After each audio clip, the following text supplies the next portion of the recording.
I've been working refrigerated deliveries for almost 9 years now. Most of the routes I run are between Arizona, New Mexico, and parts of Texas. For anyone who's never driven a truck through the desert in the middle of the night, it's hard to explain how completely dead some of those roads become after around 2 in the morning. It's not like a busy interstate near a big city.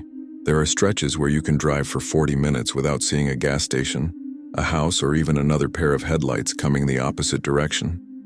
When this happened, I was running a route from Phoenix to a distribution center near Flagstaff carrying frozen products. I left later than I should have because the trailer loading got delayed, and I ended up hitting the most isolated part of US 93 at around 4:30 in the morning. It was still dark, but that bluish kind of darkness that starts right before sunrise. The temperature had dropped a lot. The truck dashboard showed something close to 39 degrees Fahrenheit. Inside the cab, it was comfortable because I kept the heater running on low. But every time I cracked the window open a little, you could feel that dry, freezing desert air hitting your face. I was exhausted because I'd barely slept the night before. I kept drinking coffee from a thermos trying to stay awake, and had a sports radio show playing quietly just to have some kind of human voice filling the silence of the road. The truck made that constant noise from the diesel engine and the refrigerated trailer vibrating behind me. It was literally the only living thing on that road at that hour. I remember paying more attention to the shoulder because about 20 minutes earlier, I'd seen a coyote cross the highway and almost had to slam on the brakes. So I was driving more alert than I usually am at that time of night. That's when I saw someone standing farther ahead. At first I thought it was a crooked sign or maybe a plastic bag stuck on a fence because the person wasn't moving at all. As I got closer, the headlights lit the figure up better and I realized it was a woman. She was standing on the right shoulder wearing a thin, light-colored jacket and dark shorts, which made absolutely no sense for that kind of cold and in that location. There was no car near her, no gas station, nothing, just desert on both sides and some dry bushes scattered across the sand. The first thing I thought was that someone's car had broken down farther up the road, or that she'd been in some kind of accident. She slowly raised one arm as I approached, but she didn't really wave properly. That already gave me a strange feeling because when someone's truly desperate on the side of the road, they usually signal with a lot more urgency. She seemed way too calm. Even so, I started slowing down because completely ignoring someone in that situation also felt wrong. As the truck lost speed, I started noticing something else. Farther behind her, almost outside the reach of my headlights, there was a vehicle parked crooked off the road in a dirt area. No headlights on, no interior lights. Completely dark. And I remember the cold feeling that hit my stomach the second I noticed it, because up until that moment I was convinced she was alone. The moment I noticed that hidden car farther back, my brain immediately started trying to come up with a logical explanation. I thought maybe it was her car and the battery had died. Maybe she'd gotten out to try stopping someone because her phone didn't work out there. But there were too many things that felt wrong. First, she wasn't looking directly at me. She was looking more at the entire truck, especially the side of the cab and the trailer, like she was observing something besides the driver. Second, that vehicle was way too far away from her. It had to be at least 50 or 60 feet off the shoulder, partially hidden behind some dry brush. And third, no normal driver stays completely in the dark on a deserted highway like that. Even if the battery isn't strong enough to start the car, people usually leave their hazard lights on while they still can. Or leave a door open. Use their phone flashlight, something. There was absolutely nothing there. No reflection, no movement, just a dark shape sitting in the dirt. I slowed down to around 15 miles per hour, still without stopping completely. I lowered the left window a little more and yelled, asking if she needed help. The freezing wind hit the cab hard, bringing in that dry smell of dust mixed with diesel from my own truck. She took a few steps toward the road but still didn't seem desperate. That's when the bad feeling got even stronger because she didn't answer my question right away. She just kept slowly walking toward the truck. Then I noticed she kept glancing over her shoulder toward the darkness behind her, like she was waiting for something to happen. I'll never forget what happened in the next few seconds because it was one of those situations where your body reacts before your brain fully understands the danger. I was still slowing down when I saw a movement coming out of the darkness near the unlit vehicle. 2 men ran out from the brush toward the highway. They weren't running like people asking for help. It was direct, fast, straight toward the truck cab. One of them wore a dark hoodie and the other looked bigger, broader, wearing a heavy jacket. The woman immediately stepped away from the shoulder the moment they appeared. That was what made me instantly realize the whole thing was a setup. My heart started pounding so hard it actually hurt in my chest. I remember gripping the steering wheel so tightly my hands instantly started sweating despite the cold. The bigger man pointed directly at the passenger door while running. I didn't think about anything else. I just slammed the accelerator. The truck was still moving too slowly because I'd nearly stopped, so those first few seconds felt endless. A loaded refrigerated truck takes time to respond when you floor it. The engine roared loudly and I felt the entire trailer vibrating behind me. One of the guys got close enough to smack the side of the cab with his hand. I heard it clearly over the engine. A hard metallic bang against the truck. Once I finally gained speed, I glanced quickly in the mirror and saw both men running after me for a few seconds, while the woman stayed standing calmly on the shoulder without even pretending anymore that she needed help. The image of her getting smaller in the mirror while the headlights partially lit her face still bothers me to this day. She looked completely calm. After I got far enough away from them, I started shaking so badly I could barely keep the truck straight in the lane. I think a lot of people imagine that in a situation like that you just accelerate and it's over. But adrenaline hits in a weird way. My right leg locked stiff on the gas pedal and my hands kept slipping on the wheel because of sweat. I couldn't stop checking the mirrors, expecting that car to suddenly appear behind me at any second with its headlights off. The problem was that road had several long straight stretches, so any vehicle would have been easy to spot if it turned its lights on. But I saw nothing, and somehow that made it even worse because I didn't know if they'd given up or if they were following me without headlights. The radio was still playing in the background, but I couldn't even process what the hosts were saying anymore. All I heard was noise and mixed voices while I tried to think about what to do.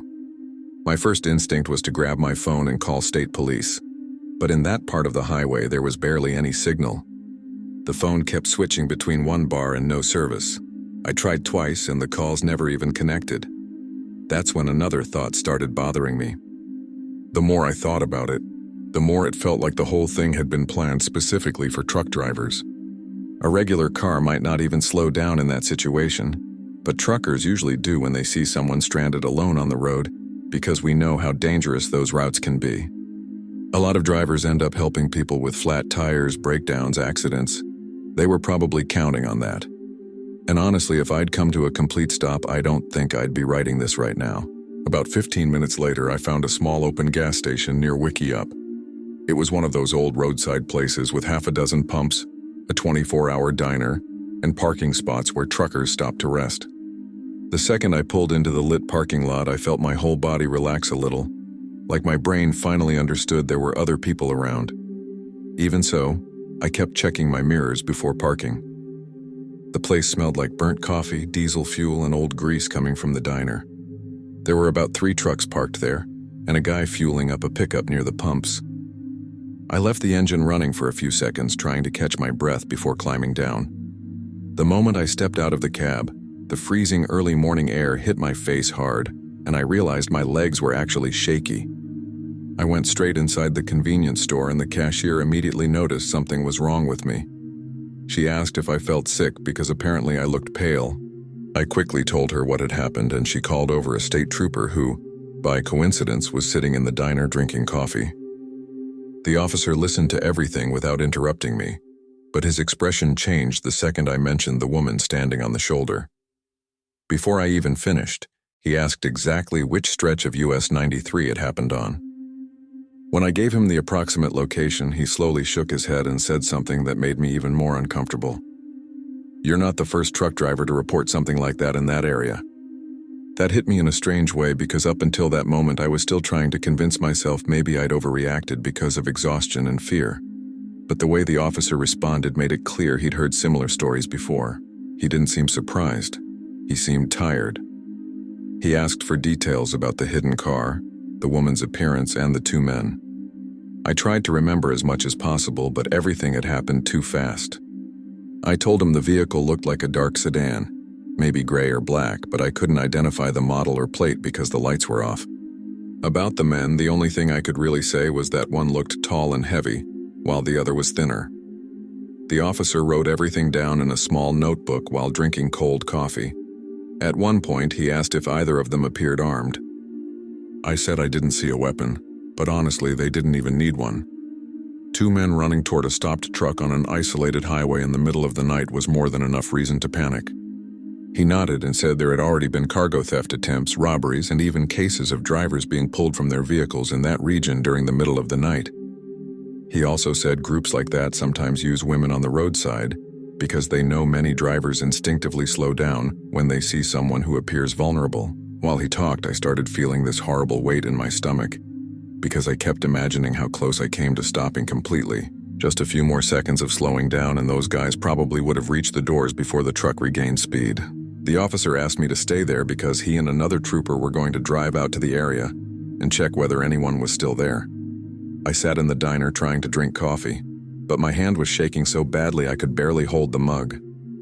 The place felt overly warm compared to the cold outside, so all the windows were fogged up from the inside. A television mounted in the corner was showing the weather forecast without sound. An older truck driver was asleep at a table farther away with his head resting on his arms. Everything looked absurdly normal compared to what had happened less than half an hour earlier. And somehow that made me uncomfortable too. While waiting, I kept replaying every detail about the woman on the shoulder in my mind.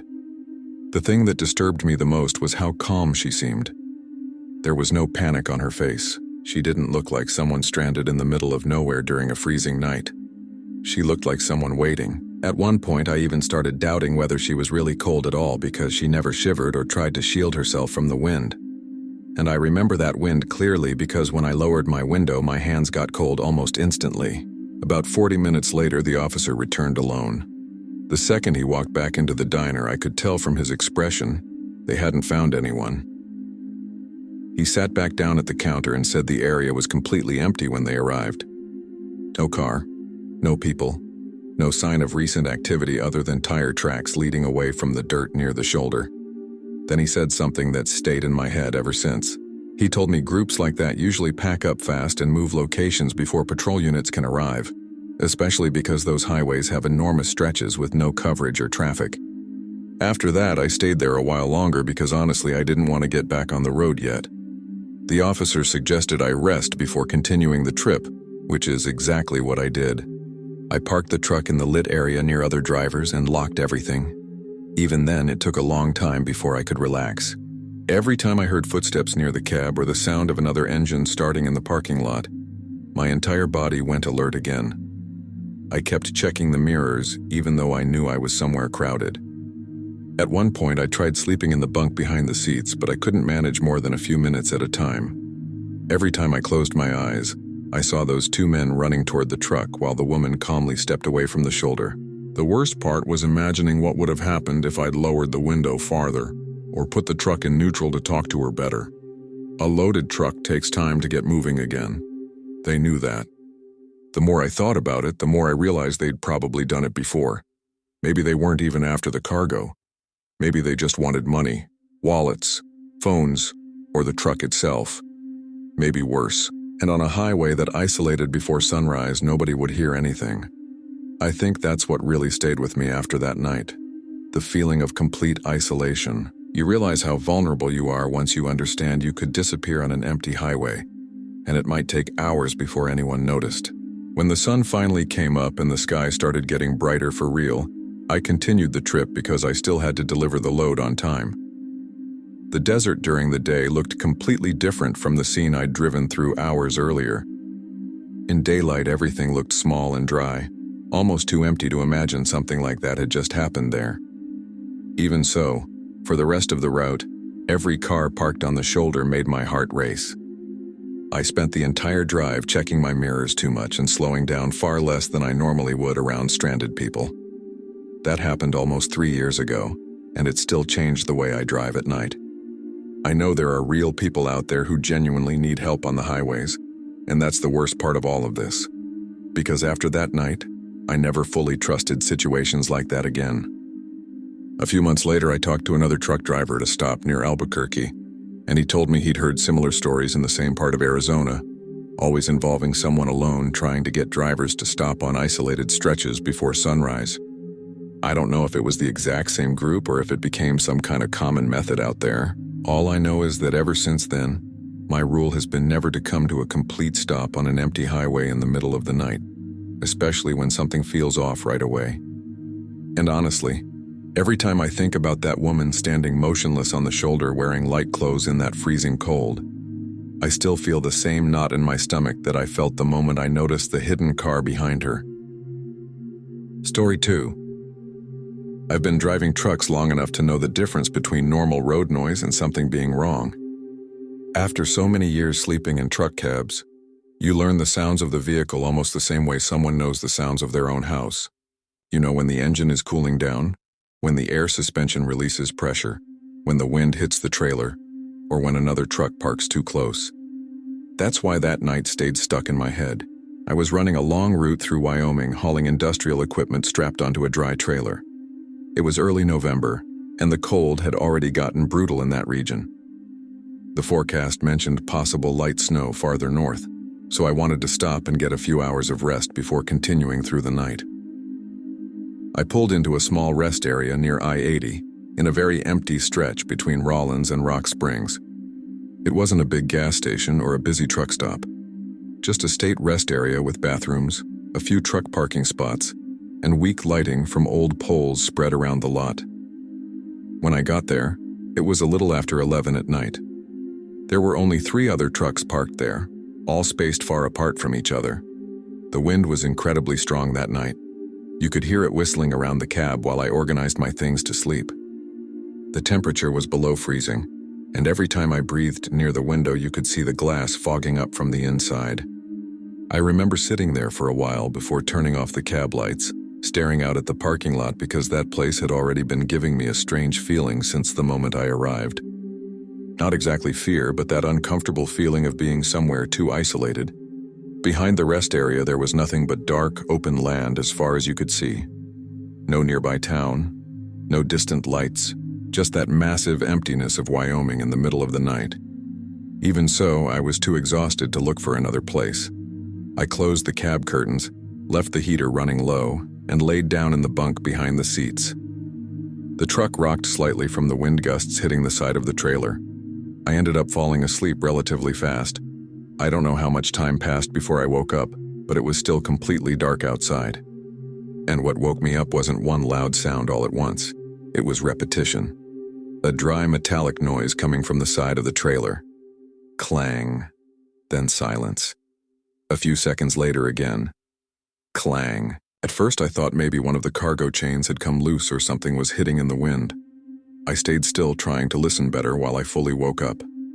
Then I heard another sound mixed in. Footsteps, very light but clear enough for me to realize someone was slowly walking outside near the trailer. Trailer metal amplifies everything at night.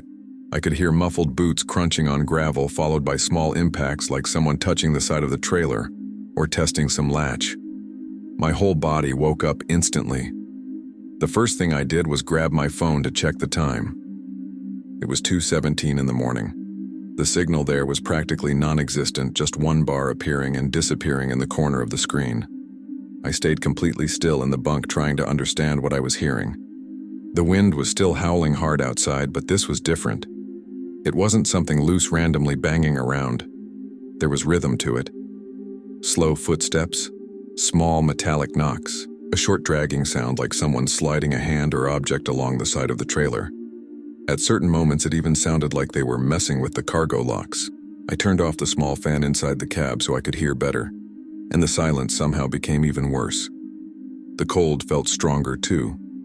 You could feel icy air sneaking through tiny gaps around the door, mixing with the smell of old fabric, cold coffee, and diesel trapped inside the cab. I tried convincing myself it was maybe another truck driver walking too close, or someone heading toward the restroom area. But nobody slowly circles around another person's trailer like that in the middle of the night. And the strangest part was that I hadn't heard any vehicle arrive. No engine, no doors closing, nothing. Just those footsteps suddenly appearing around my trailer out of nowhere. I spent a few seconds thinking about whether I should just start the truck and get out of there immediately. But first, I wanted to understand what was happening. I slowly pulled the curtain aside just a couple inches, trying not to let the cab light show through. At first, I could barely see anything because the glass was partially fogged up and the lighting in that rest area was terrible. The poles left huge sections of the parking lot almost completely dark. Then I started noticing movement between the trucks parked farther ahead, shadows moving slowly between one trailer and another. I couldn't make out faces or clothing clearly, just silhouettes. I saw at least 2 people walking, crouched near another truck's trailer. One of them seemed to stop every few seconds to look around. My heart started pounding so hard I could feel it in my neck. I kept watching and then heard another metallic bang right beside my trailer, closer to the cab this time. Almost immediately afterward, a shadow passed quickly near the truck mirror. It was so close I instinctively ducked down. At that moment, I became completely certain they were circling the vehicles looking for an opportunity. Maybe cargo theft, maybe trying to get into the cabs while drivers slept. I'd heard stories like that before in smaller truck stops, especially isolated ones, but I'd never experienced anything like it myself.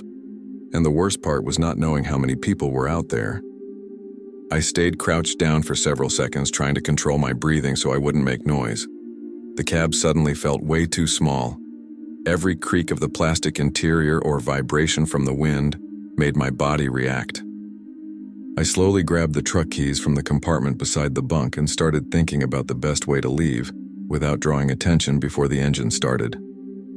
Heavy trucks make a lot of noise when they turn on, especially in freezing weather, and I was terrified that the moment they heard the engine, they'd come running toward the cab. While I was thinking that, I heard another sound from the side of the trailer. This time it was clearer. The sound of someone pulling on something metallic. Then a small, hard impact, like a tool hitting steel. My stomach instantly dropped. This wasn't someone randomly walking by. They were directly messing with the cargo. The worst part was that my trailer was carrying expensive equipment secured by chains and external locks, so it probably wasn't hard to tell there was valuable freight inside. I slowly moved back toward the curtain and looked again. One of the shadows was standing near the rear section of my trailer. Another was moving between the parked trucks as if checking whether anyone was waking up. At one point, the weak parking lot light partially illuminated one of their faces for less than a second.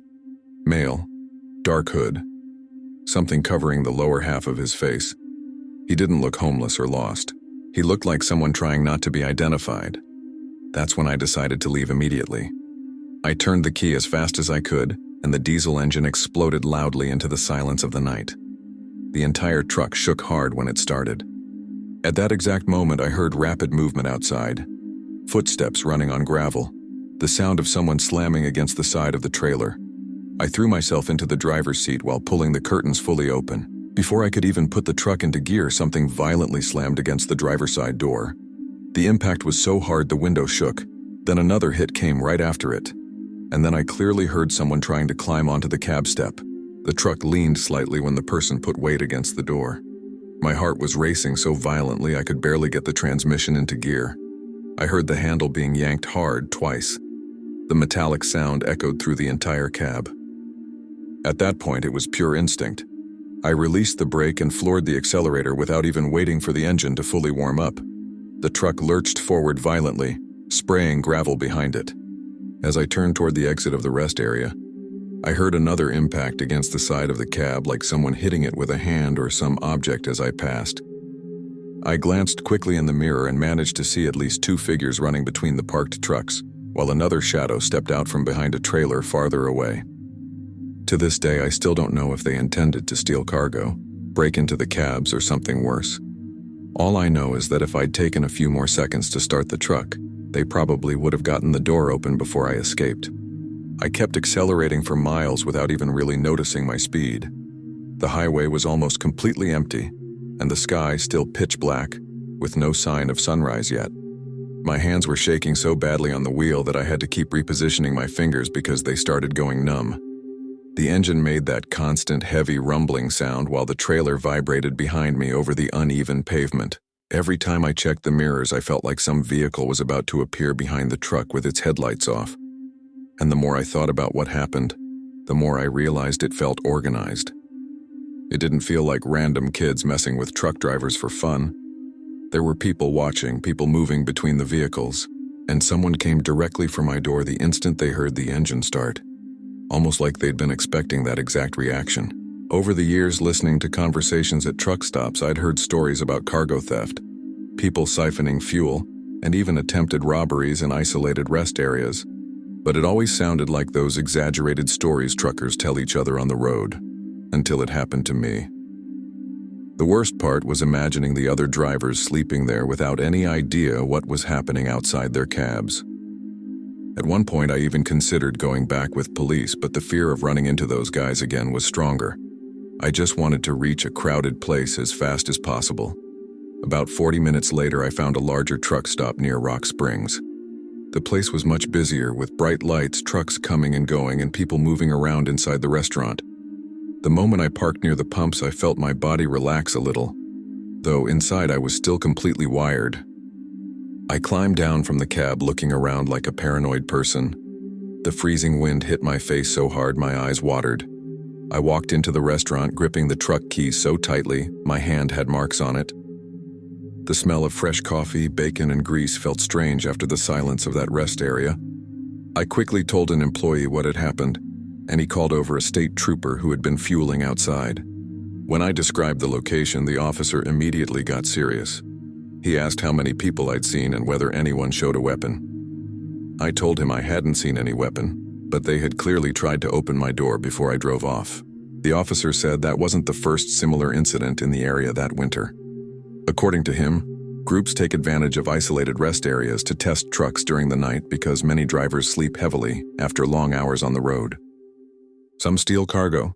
Others try to get into the cabs looking for wallets, cash, weapons, or anything valuable. When he said that, I remember feeling a strange chill go through my body, despite the warm restaurant, because at that moment it hit me that while I was carefully peeking through the curtain trying to understand the sounds, someone may have already been standing directly beside my door, waiting for an opportunity to climb into the cab. After talking to the officer, I walked over to inspect the side of the truck to see if they'd damaged anything. The bright truck stop lights made everything easier to see, and that's when I noticed fresh marks near one of the trailer's external locks. They hadn't managed to open anything, but you could see scratches in the metal like someone had tried forcing apart with a tool. I also found muddy footprints on the driver's side cab steps. The moment I saw that, my stomach dropped again because it confirmed someone really had tried climbing up while I was pulling away. It wasn't paranoia caused by fear. The officer looked at the marks briefly and said, "I probably woke up before they could actually do anything."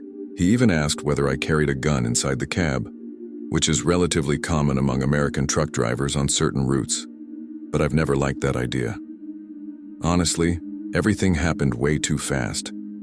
Even if I had been armed, I don't think I would have reacted properly in the dark without knowing how many people were outside. While he talked to me, I started noticing the other drivers walking in and out of the restaurant completely relaxed, drinking coffee, talking about roads and weather forecasts, completely unaware of the kind of things that happen in isolated places during the middle of the night. I think a lot of people imagine life on the road as something simple: drive, stop, sleep, and keep moving. But there's a very strange side to it when you spend nights alone in remote places, relying almost entirely on attention and instinct to realize something is wrong before it's too late. That happened a little over a year ago, and it completely changed the way I choose where to stop and rest. I never slept in a small, isolated rest area like that again, especially in the middle of the night. Now I'd rather drive exhausted for another half hour than park somewhere too empty. I also started paying much closer attention to the vehicles around me before shutting off the cab lights. If I see suspicious cars slowly circling or people walking between trucks for no reason, I simply leave. And honestly, the worst part wasn't the attempt to open my door. It was the silence in that rest area before everything happened. Because when I remember that night, what comes back most vividly is waking up in complete darkness, hearing those slow metallic bangs coming from the side of the trailer while the wind blew outside. The feeling of slowly realizing there were people walking around the truck while I slept alone inside still gives me chills to this day. Especially because if I had slept just a little heavier that night, I might only have woken up once someone was already inside the cab with me. Story 3. I started driving trucks professionally a little over 2 years ago. So when this happened, I was still considered a rookie by pretty much everyone on the road. Before that, I used to do smaller box truck deliveries around Denver, but I had just joined a company that ran interstate routes through Colorado, Utah, and parts of Wyoming. I was still in that phase of trying to prove I could handle long solo trips without complaining. I took any route they offered because I wanted to gain experience quickly, and also because the money was way better than what I used to make before. On the night this happened, I was hauling dry freight along US 6 through a mountainous region of Colorado. It was late October, and the weather had changed very suddenly that week. During the day, the cold was still manageable, but overnight the temperature dropped hard and the fog started covering certain sections of the highway in an unbelievable way. I had left late from a previous delivery and was trying to make up time to reach a distribution center before sunrise. Honestly, I should have already stopped to rest because I'd been driving for too many hours, but I wanted to finish that route as quickly as possible. The problem was that the higher I climbed into the mountains, the worse the visibility became. In some areas, the fog was so thick that high beams were practically useless. They only reflected that white wall straight back onto the windshield. So I kept driving slowly, focused on the lane markings and road signs appearing out of nowhere just a few feet ahead. I remember the highway being completely empty that night. I think I went almost 40 minutes without passing another truck or car. The only things that existed were the constant sound of the diesel engine, the windshield wipers squeaking every now and then from the moisture, and that strange silence mountains have during the night. The cab was too warm because I kept the heater running to stop the windows from fogging up inside. So every once in a while I'd crack the window open to let cold air in and help keep myself awake. There was a smell of rain mixed with wet dirt coming from outside. In some places the fog almost looked alive, drifting across the road like low smoke. It was sometime around 2 in the morning when I first noticed headlights appearing behind me. At first I didn't think much of it because finally another vehicle had caught up to my speed. From the headlights I could tell it was another truck. The problem was that it started following way too close behind my trailer. Extremely close. I even thought maybe I was moving too slowly uphill and the driver wanted to pass. So in some straighter sections I shifted slightly toward the right side of the lane to give him room. But he never passed. He just stayed glued behind me, maintaining exactly the same distance. This went on for several miles, and as time passed, I started feeling that uncomfortable pressure every driver feels when someone tailgates them for no reason, especially on a wet mountain road full of curves with almost zero visibility. After a few minutes, I started getting irritated because it felt like the guy was trying to pressure me into driving faster on a road where you could barely see 50 feet ahead. Every time I checked the mirror, those headlights were practically attached to the back of my trailer. And the strange thing was that the truck never shifted position. Normally, another truck moves slightly within the lane, appearing more to one side and then the other, especially through curves. This one didn't. It stayed almost perfectly centered behind me the entire time. At one point, I even thought maybe it was another rookie trucker like me, nervous because of the fog and using my truck as a visual guide to follow the road. That does happen sometimes in bad weather, so I tried to ignore it and keep focusing on driving. But there was something wrong about the whole situation that I couldn't quite explain. Because of the fog and the glare from the headlights in my mirrors, I could barely make out the shape of the cab, but I could tell it was an older truck. It didn't look like one of the modern aerodynamic models. The front seemed more squared off, taller. Another thing I started noticing was the strange silence on the radio. I was on the channel truckers usually used in that region, and even after seeing that truck behind me for a long time, I never heard a single transmission from him. No warning. No request to pass. Nothing. Then came the part I still can't properly explain to this day.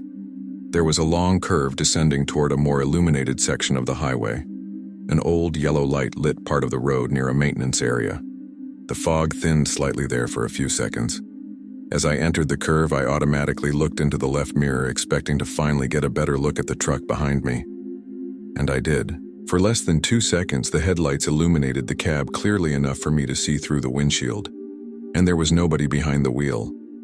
I remember the exact physical feeling I had in that moment because my stomach instantly dropped. The cab looked empty. Not empty like someone ducking down or hiding. Literally empty. The steering wheel visible. Dark seat behind it. No face. No movement. Nothing. My first reaction was thinking the curve lighting had created some weird reflection because of the fog. So I immediately looked again. The truck was still there behind me, but the visibility worsened again and the headlights blinded me in the mirror. My heart started pounding instantly. I felt that horrible adrenaline heat spreading through my chest while my brain desperately tried to find a logical explanation. I thought maybe the driver had bent down to grab something from the dashboard. Maybe I'd seen it wrong because of water reflections on the glass. But the more I tried to rationalize it, the more I kept remembering the image of that apparently empty cab following me through the fog-covered highway. After that, I couldn't drive normally anymore. I kept checking the mirrors constantly, trying to see better inside that truck's cab. Sometimes the fog would thin a little and I could make out part of the front grille, the dim yellow headlights, and the old shape of the vehicle. But I could never clearly distinguish anyone behind the wheel, and the more I focused on it, the worse I got. My brain started slipping into that strange state somewhere between exhaustion and paranoia. I kept wondering if I was too tired, if maybe I was hallucinating from spending so many hours driving alone on that dark road. But at the same time, the feeling seemed way too real. The truck stayed behind me at exactly the same distance the whole time. It never got closer, never fell behind. It felt like it was attached to the back of my trailer.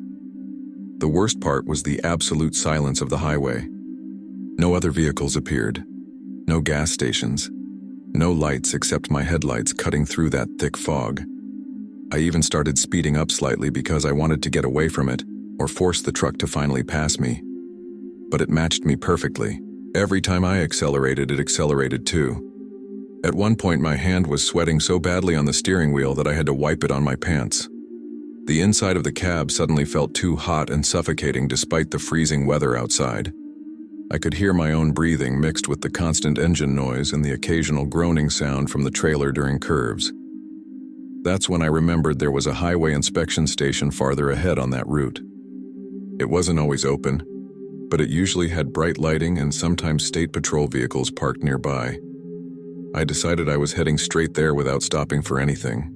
I just wanted to get off that isolated highway and be around other people. I kept driving tensely while watching the miles slowly pass on the road signs appearing through the fog.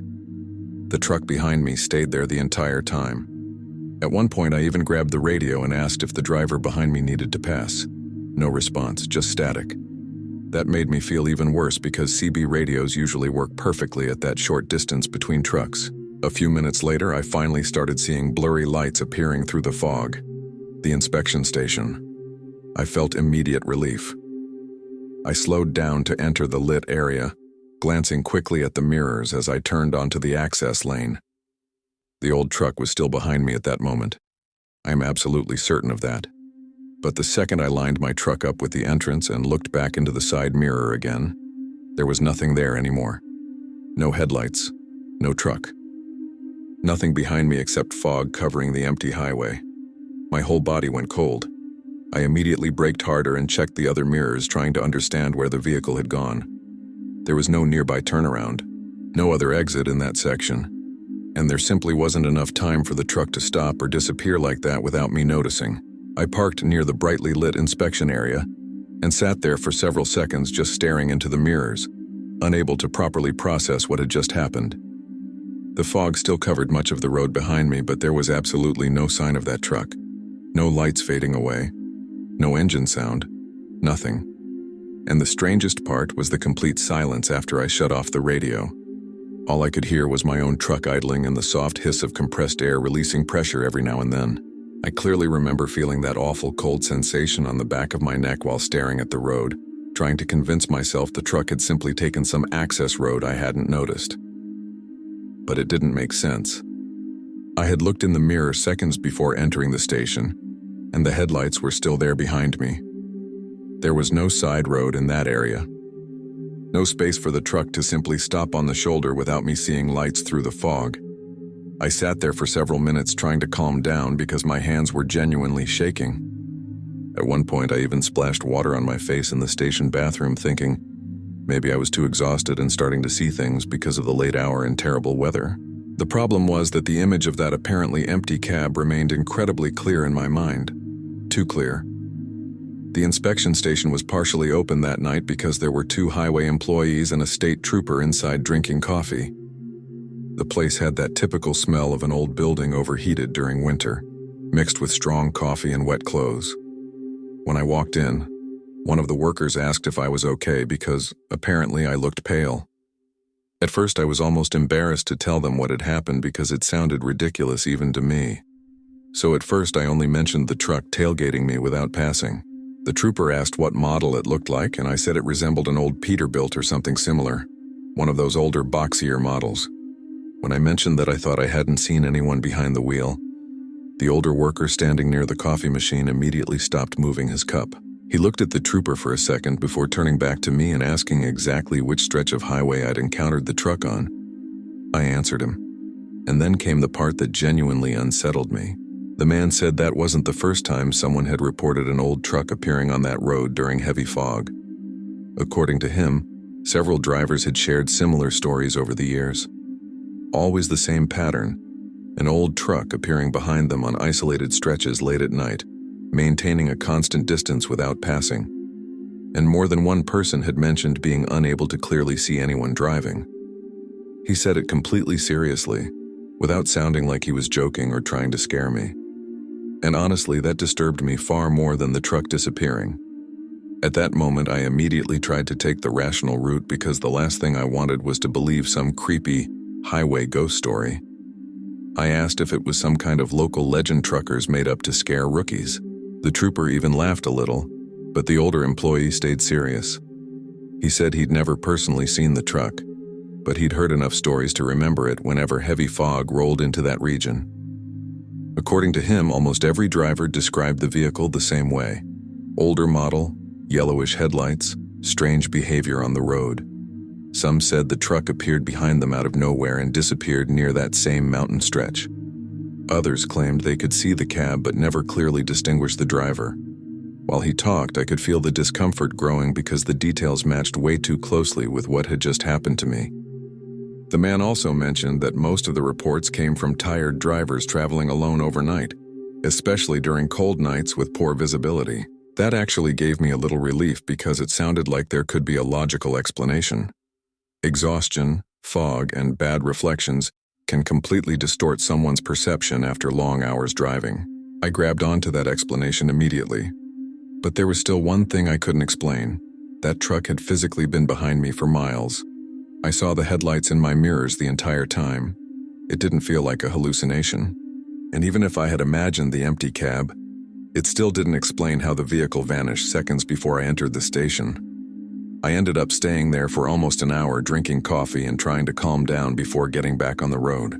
The fog started thinning a little near sunrise and other truckers gradually began arriving at the station.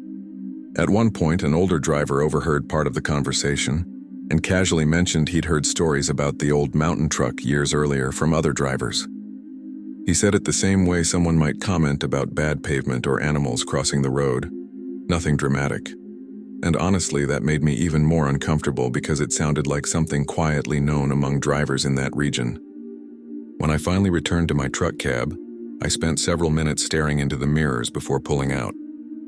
The sky was just barely beginning to brighten behind the mountains and the fog looked thinner, but I still had that awful knot in my stomach every time I remembered those headlights glued behind me on that empty highway. That happened about 1.5 years ago. And to this day I avoid driving alone through that stretch overnight, especially when the weather turns like that.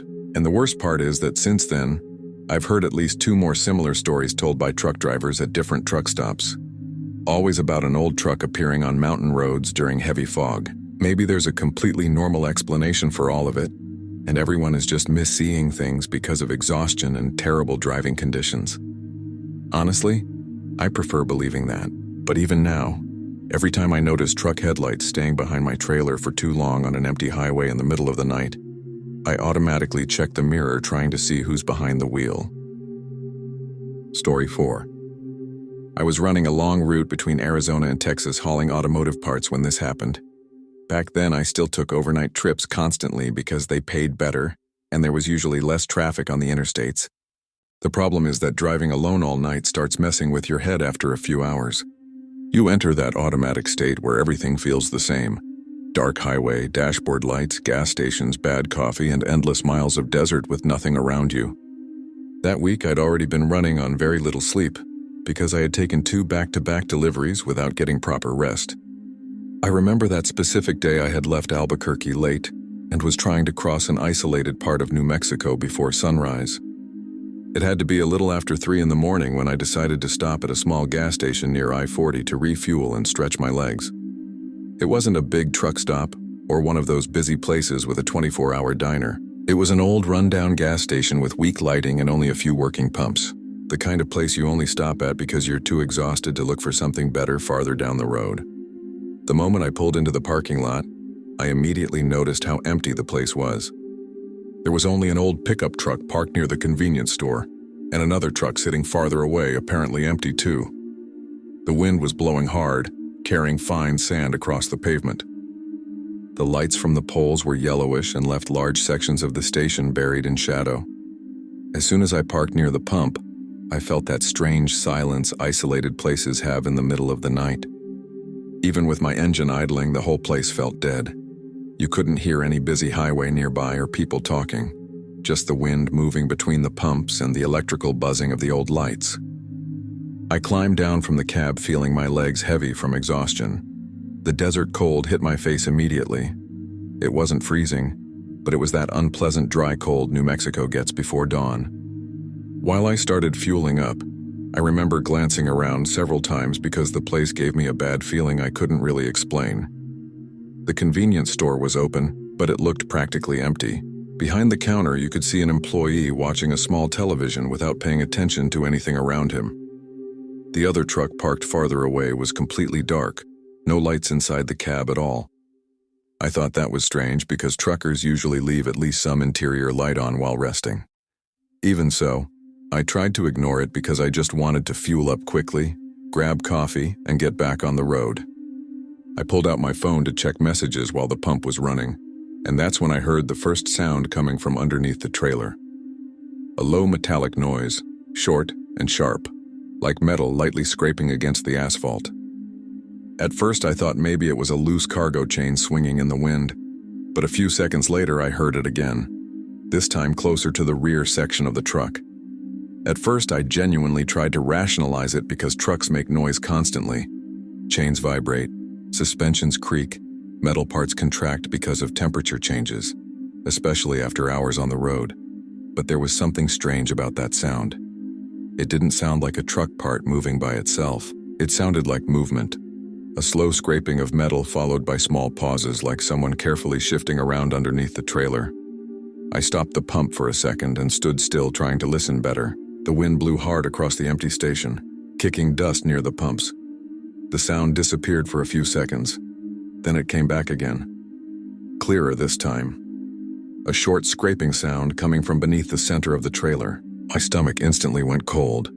The first thing I thought was that some animal had gotten stuck underneath the truck. A dog, a coyote, something like that. I grabbed the small flashlight I kept in the cab door and slowly walked toward the side of the trailer, trying to shine underneath it.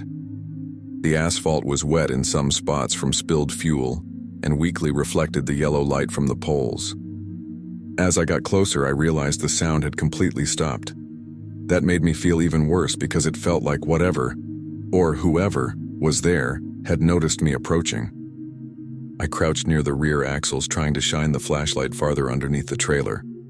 At first, I could only see parts of the suspension, accumulated dust, and the metallic reflection of the truck bars. Then the flashlight beam landed directly on a face. A man was hiding under there, literally lying between the trailer axles, staring directly at me. I'll never forget that image, because my brain took a full second to accept what I was seeing. The guy was covered in dust and grease, wearing a dark hoodie and something like a black beanie. His face looked thin and exhausted, but what truly froze me was the way he stared at me without saying anything, without looking startled, without trying to speak, just staring directly at me from underneath the truck. My entire body locked up instantly. I think I even stopped breathing for a couple seconds. Then the man suddenly started moving quickly backward, using his arms and legs against the pavement, crawling out from under the trailer on the opposite side. By the time I finally reacted and stepped backward, he was already getting to his feet and running toward the dark side area of the station.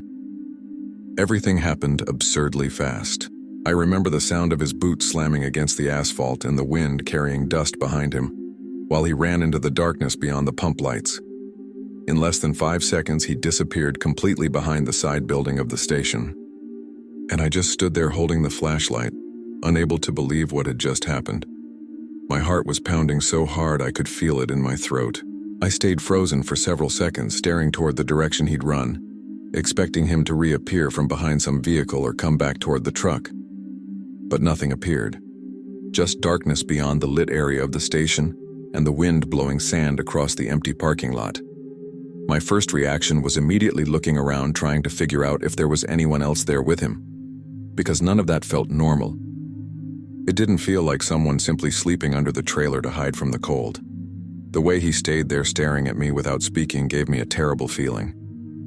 I pulled my phone from my pocket almost instinctively, thinking about calling the police, but the signal in that area was awful too. While trying to get the phone to work, I started walking quickly back toward the cab because suddenly I realized something important. I had left the door unlocked while fueling up. That's something a lot of truckers do during quick stops when a place looks empty and quiet. And honestly, at that point, all I wanted was to get back inside the truck, lock everything, and get out of there as fast as possible. The problem was that as I approached the cab, I immediately noticed something was wrong. The backpack I kept behind the passenger seat was open. Not partially open, completely rummaged through, the zipper wide open and some things scattered across the cab floor. The instant I saw that, I felt that cold shock run through my entire body because I knew for a fact the backpack had been zipped shut before I climbed down to fuel up.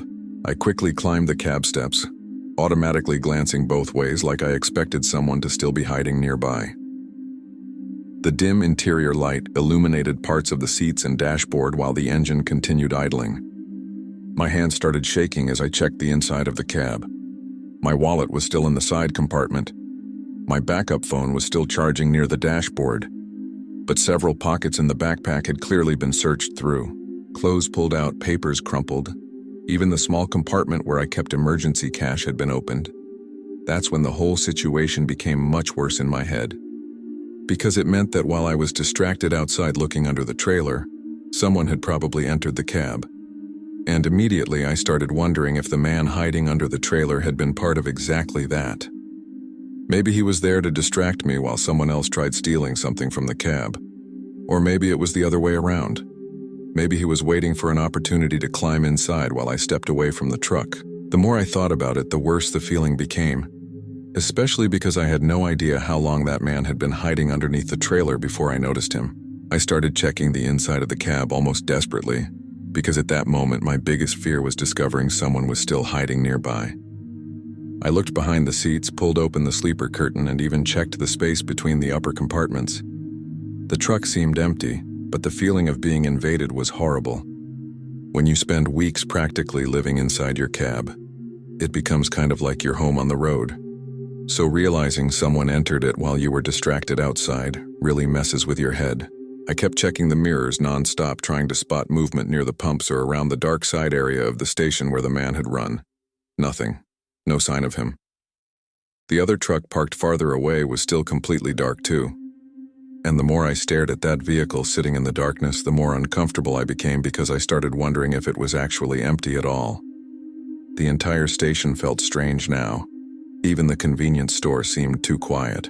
I quickly grabbed my wallet, documents, and a few important things from the backpack and threw them near the driver's seat. I had already decided I was leaving immediately. I didn't even care about properly finishing fueling up anymore. I just needed to get the truck back on the highway. While settling into the seat, I noticed something else that made my blood run cold. The passenger side door wasn't fully closed. It was only barely shut, just a few inches open. I knew for a fact it had been locked when I stopped at the station. Instantly, a horrible image formed in my mind. The possibility that someone had entered the cab while I was crouched outside looking underneath the trailer, maybe literally behind me while I pointed the flashlight at the man hiding between the axles. That hit me with such a strong rush of adrenaline that I started breathing heavily without even noticing. I locked the doors immediately and shifted into gear without even disconnecting the fuel pump first. The truck lurched forward heavily while I kept staring into the mirror, searching for movement near the station. As I drove past the convenience store, I saw the employee looking toward me through the glass, but he seemed completely unaware of what had just happened outside. I pulled out of the station accelerating harder than I normally would, and only relaxed a little after several miles back on the highway. Even then, I kept checking the mirrors, constantly expecting some vehicle to appear behind me from that station. The sky was still completely dark and the road practically empty, and it was then, already back on the road, that I started realizing something else disturbing. The man hiding under the trailer hadn't seemed desperate or frightened when he saw me. He seemed like he was waiting. I couldn't stop thinking about that. The calm way he stared directly at me for that second before running felt deeply wrong. It wasn't the expression of someone accidentally caught stealing. It felt like someone calculating something. About 20 minutes later, I found a larger truck stop near the state line and stopped immediately because I needed to carefully check everything. The place was much brighter and busier, packed with parked trucks, drivers going in and out of the restaurant, and cars moving around the pumps. Just seeing other people around already eased some of the tension. Even so, I kept looking around like a paranoid person when I climbed down from the cab. I grabbed a larger flashlight from the side compartment and started inspecting the entire trailer, trying to figure out if that man had messed with anything besides the cab. I didn't find any serious damage, but near the trailer axles there were fresh grease and dirt marks, like someone really had been hiding there for a while. I also noticed handprints on the passenger side step, partially covered with dust. When I saw that, I felt a terrible chill in my stomach because it further confirmed someone had climbed into the cab while I was distracted. I walked into the truck stop restaurant still shaken up and casually mentioned what had happened to another truck driver sitting at the counter drinking coffee. The guy looked to be in his 50s, gray beard, with that exhausted look of someone who's spent decades on the road. Before I even finished the story, he asked which gas station it had happened at. When I told him the location, he let out a very natural "that makes sense," and which immediately unsettled me. According to him, that station had a bad reputation among truckers, specifically because of thefts and people hiding around vehicles during the night. He said he'd heard stories of drivers finding people hiding behind trailers underneath trucks, and even trying to enter cabs while drivers showered or fueled up. In some cases, they were people looking for food, money, or illegal rides. In others, groups trying to distract drivers long enough to steal whatever they could before disappearing back onto the highway. While he talked, I started piecing the entire situation together much more clearly in my mind. The man under the trailer probably wasn't there by accident. Maybe he had secretly climbed onto the truck during a previous stop. Maybe he was waiting for a chance to steal something unnoticed. Or maybe he was only there to distract me while another person searched through the cab. Honestly, that scared me far more than any supernatural explanation ever could have, because it was completely plausible, completely possible, and that's exactly what made it feel worse. I spent the rest of the night driving hyper-aware of every stop, every shadow near the truck, or every person walking too close to the trailer. This happened about 2 years ago, and ever since then I've never left the cab unlocked while fueling up, not even for 30 seconds. And to this day, every time I hear some strange metallic sound coming from underneath the trailer during a nighttime stop, I instantly remember that face illuminated by my flashlight between the truck axles staring back at me in the dark. Story 5. I was driving through a very isolated part of Oregon when this happened, near a secondary road mostly used by logging trucks and regional deliveries. At the time, I was running overnight routes hauling frozen food between small northwestern towns, so I was already used to bad roads, nonstop rain, and stretches that felt practically deserted. But that specific trip was worse than usual. It had been raining nonstop for hours, and low fog was starting to cover parts of the road as I climbed through denser forest areas. I'd been driving alone since the beginning of the night and was exhausted to the point where everything starts feeling distant. The constant sound of rain hitting the windshield, the wipers running nonstop, and the deep rumble of the engine eventually put you into an automatic state after enough hours. I remember it was probably around 2:30 in the morning. There were no nearby towns along that stretch, just forest on both sides of the road, trees too tall to see the tops in the darkness, and narrow curves winding through mountainous terrain. There was almost no lighting at all, just my headlights reflecting off the wet pavement and road signs appearing every now and then along the shoulder. I'd thought about stopping at a gas station earlier, but I wanted to get through that section first because I hated sleeping in places that isolated. Ironically, I ended up in a much worse situation by continuing the drive. The rain started getting even heavier as I pushed farther down the road. In some places, the asphalt almost disappeared beneath the water, reflecting my headlights. I was driving slower than normal because I could feel the truck slightly sliding during some curves. It was on one of those tighter curves that I first saw the bus. An old school bus parked partially off the right shoulder of the road. Right away it looked strange because there was absolutely nothing nearby. No house, no gas station, no repair shop. Just dense forest and heavy rain.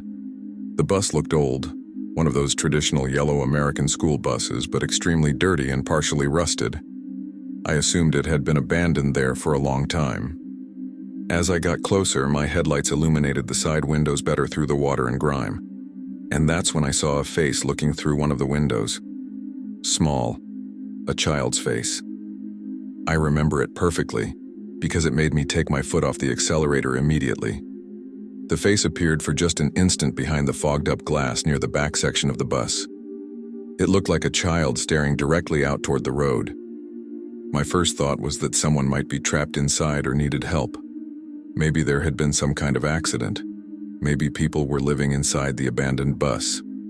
Honestly, at that moment I wasn't even scared yet, just confused and concerned.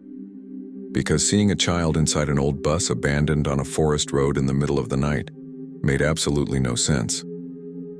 I kept slowing down while trying to get a better look through the bus windows despite the rain. For a few seconds I even thought maybe I'd imagined the face because of the water streaking across the glass and the poor lighting from my headlights. But the closer I got, the more wrong the whole situation felt. The bus leaned slightly toward the shoulder, with one wheel partially sunk into the mud. It looked like it had been sitting there for a long time. There was dirt built up along the sides and branches caught near the tires. Yet at the same time I was sure I had seen movement inside. And that thought immediately started pounding in my head. I considered continuing the drive because that road was not a place to stop alone during the middle of the night. But the possibility that a child was really inside made me slow down even more. If someone actually needed help and I just ignored it, that would stay with me afterward. I eventually pulled the truck over a few yards ahead of the bus, leaving the engine running while the headlights partially illuminated the side of the abandoned vehicle. Rain hammered against the cab, and the wind made the trees sway strangely in the darkness. Before getting out, I spent several seconds staring into the mirrors and toward the bus windows, waiting to see movement again. But at that moment, everything looked still. I grabbed my flashlight from the cab door and climbed down, immediately feeling the freezing rain hit my face. The ground near the shoulder was covered in mud and slippery wet leaves. The smell of soaked forest was incredibly strong, mixed with drenched dirt and diesel from my truck idling behind me. As I started walking toward the bus, I realized how silent the place was beyond the rain. There were no sounds of other cars, no distant town, just water falling, wind moving through the trees, and my truck engine rumbling in the background. The flashlight illuminated pieces of the bus little by little as I got closer. The yellow paint was faded and covered in rust near the lower panels. Some of the windows looked broken or partially open. The bus definitely seemed abandoned, and that only made me more confused about the face I'd seen. I stopped beside it, trying to shine the flashlight inside through the wet windows, but it was difficult to see much because of the grime and rain reflections. That's when I heard a sound coming from the woods behind the bus. Fast footsteps over wet leaves. Not very loud, but quick enough to immediately catch my attention. Instinctively, I swung the flashlight toward the sound, but all I illuminated were trees and rain crossing through the beam. The noise stopped for a second, then I heard it again. This time it sounded like it was moving around the bus through the forest. That was the moment I started genuinely feeling fear, because the sounds didn't resemble an animal. They sounded like human footsteps running across the soaked forest floor. Fast, light, constantly changing direction. I stood still, trying to listen better while holding the flashlight toward the trees. Rain continued crashing through the leaves overhead, muffling everything. But those footsteps sounded different from the natural sounds of the forest. It felt like they were circling the bus. My heart immediately started racing. I remember glancing quickly back toward my truck, just to make sure it was still there, illuminating part of the road. The cab suddenly seemed absurdly far away, even though it was probably only about 30 yards from me. I tried to rationalize it to myself, saying maybe someone lived in the woods nearby. Maybe homeless people were using the abandoned bus as shelter. Maybe teenagers were messing with me. But honestly, none of those explanations made the situation feel any less disturbing, especially because I still hadn't figured out whether there had really been someone inside the bus when I passed. The feeling of being alone on that road surrounded by dark forest started becoming overwhelming very quickly. Even so, I decided to get closer, because there was still the possibility someone genuinely needed help inside. I climbed the side bus steps holding the flashlight in front of me. The door was partially open and let out a horrible metallic groan when I pushed it. The smell inside hit me immediately. A strong odor of mold, damp fabric, and old rust. It smelled like a place that had been closed up for a very long time. Water dripped from the ceiling in several spots, and many seats were ripped apart or covered in dirt. I swept the flashlight down each aisle, searching for movement. Nothing. The bus was empty, completely empty, and that made my skin crawl because I knew what I had seen through the window minutes earlier. I kept illuminating the seats until I reached the back section, exactly where I thought I'd seen the child's face. There was nobody there, no recent sign of anyone using the place. Just old trash scattered across the floor and broken glass near the last rows. That's when I heard a sound coming from the direction of the road, a loud metallic impact followed by another one. My brain took half a second to recognize it. Someone was messing with my truck cab door. I immediately turned the flashlight toward the outside of the bus and could partially see my truck through the rain. The driver's side door was moving, like someone was trying to force it open. My entire body went cold instantly. I don't think I've ever felt such a violent surge of adrenaline that quickly. I practically jumped down the bus steps, slipping because of the rain, and started running toward the truck. The rain hit my face so hard I could barely keep my eyes open. While running, I clearly heard another metallic sound coming from the cab, the handle being yanked hard. The worst part was that I couldn't clearly see who was there because the headlights illuminated everything unevenly through the rain. I could only make out movement near the driver's side door. I remember the horrible feeling of vulnerability in that moment, because I instantly realized what had probably happened. The face in the bus window had made me stop. The footsteps in the woods had distracted me. And while I was focused on the bus, someone had gone straight for my truck. The more I ran, the more obvious it seemed.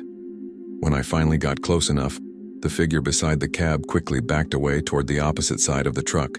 I only caught a glimpse of a dark silhouette wearing something with a hood running toward the forest beyond the shoulder. I couldn't distinguish a face, exact height, or anything else. Everything happened too fast. But I knew it was a person, not an animal, not my imagination. Someone had genuinely been trying to get into the cab while I was away from it. I climbed the truck steps, almost tripping, and immediately locked the doors from the inside. My heart was pounding so hard my hands shook while I grabbed the flashlight and looked around through the windows. The rain blurred everything beyond the headlights. I kept searching for movement near the forest while trying to catch my breath. That's when I noticed something else strange. The passenger side door was slightly open, just a few inches. And I knew for a fact it had been locked when I got out. Immediately, I started checking the inside of the cab. My backpack on the rear seat looked disturbed. Some papers had fallen onto the floor near the bunk. A side compartment I normally kept closed was open too. My stomach dropped when I saw that because it meant someone had probably gotten inside while I was on the bus. Maybe they'd been searching for money, phones, wallets, or anything easy to grab quickly. And the more I thought about it, the more disturbing the entire situation became. Especially the part about the child in the window, because by that point I no longer believed it was coincidence. Either I had really seen someone standing there intentionally trying to get my attention, or my exhausted brain had interpreted some reflection exactly the way whoever was hiding there needed it to in order to lure me out of the cab. Honestly, to this day, I still don't know which possibility scares me more. I immediately put the truck into gear because the only thing I wanted was to get away from that road. I didn't even think about checking the bus again or searching for whoever had run into the woods. At that moment, my instincts were screaming at me to leave as fast as possible.